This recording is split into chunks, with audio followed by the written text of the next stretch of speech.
Hello students, so today the question that is given to us is talking about that explain the mechanism of breathing in human beings. We need to talk about the whole process of mechanism of breathing that we have in human beings.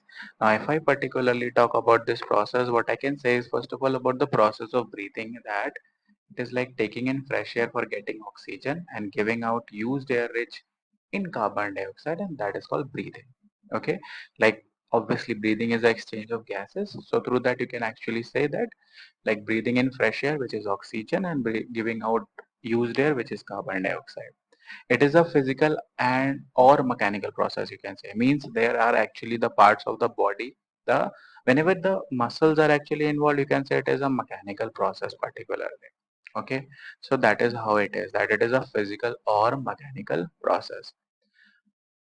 Breathing involves two processes, that is the inhalation and exhalation. And the term itself are self-explanatory, that when you are trying to take in air which is rich in oxygen, it is called inhalation. And when you are giving out air which is rich in carbon dioxide, it's called exhalation. And your rib muscles and the muscles of diaphragm are actually working together to help in breathing. Now, we are going to see the detailed manner because we need to talk about the explain of mechanism. Okay, how all of these things work. So in terms of inhalation, I can say here is the ribs are raised upwards and outwards by the contraction of rib muscles, and the diaphragm is pulled down and flattens. Now here in this diagram, you are able to understand that once the air is entering inside, okay, so your diaphragm that you are looking here, okay, this is the diaphragm. So what happen is the diaphragm is pulling down. You can see that it is coming downwards, and there is a contraction of the rib muscles, which is like your intercostal muscles. These are the muscles present in the ribs, so they get contract. Okay, and they also get raised upwards, which is like through the signs you can understand they are raising upwards as well. So what it basically does is it basically increase the volume of the thoracic cavity so that the lungs will also expand or increase, and the air pressure inside the lung will decrease. So in this case, what will happen is the fresh air from the atmosphere having a higher pressure rushes into the lung through nostrils and air passages, and the lungs gets filled with fresh air.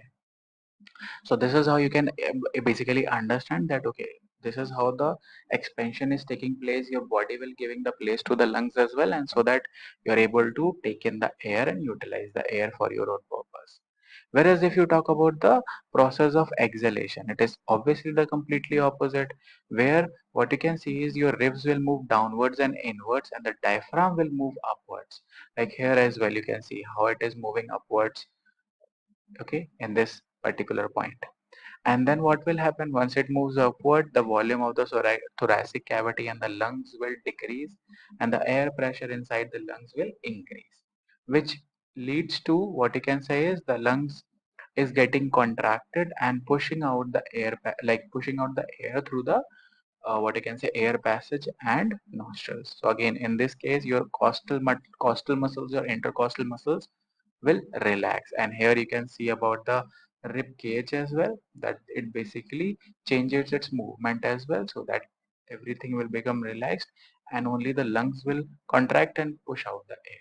So this is how you can understand the process of breathing, or you can say the mechanism of breathing. I hope this will help you. Thank you.